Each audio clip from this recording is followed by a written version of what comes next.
Consumers, welcome back to Amateur Consumption. I'm Isaac. And I'm Mary. This week on New Wine Wednesday, we're going to be taking a look at the grape Mencia. So this specific bottle comes from Armas de Duero, and it comes from the region of Bierzo. So Bierzo is in Spain, and it's on the west corner of Spain, right above Portugal. So it's the part near the coast that's not Portugal. So this specific wine is 100% Mencia, so full-on new grape this week. And I think it's 13.5% alcohol, doesn't see any oak, so it should be pretty minerally, fruity. Those would be some things we're looking for. So we can start with a swirl.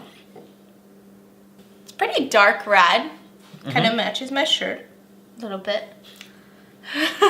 Yeah, I think it's dark red, opaque, can't really see through it at all with the light. You see some lines starting.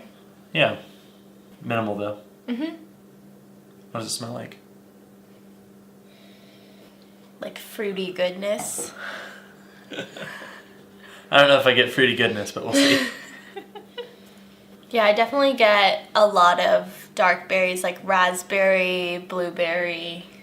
For me, this smells like heavy for something that isn't oaked, and I think that's just my own mischaracterization of what oaked means. It's definitely like a bold, complex smell that you get. Like I was just going to say, I kind of am getting some dark chocolate as well, which tends to be something I would smell in more of a heavier wine. But one distinct smell and or flavor that you would get with oak would be vanilla. And I don't think I get that here at all. Should we give it a taste? Yep. Okay.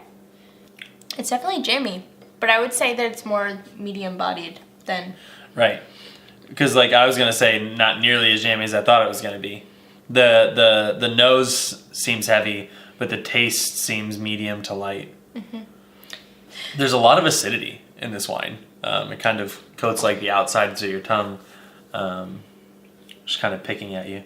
That makes sense too if it doesn't see any oak, because sometimes oak can kind of balance out some of the acidity, I think. But this definitely reminds me of a lot of the old world wine that we've had, where it's more fruit forward, but it still has complexity.